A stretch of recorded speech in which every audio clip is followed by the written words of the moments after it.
So it's Saturday, early afternoon, and I just went to the Brooklyn Farmers Market at Grand Army Plaza, and to be honest, there's not a lot of veg that I really wanted to buy. There's some like old apples and butternut squash, so I'm gonna go into the city and see what else I can find.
Unfortunately, the coconut pudding looks gross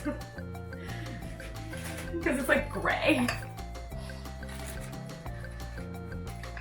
It's delicious though.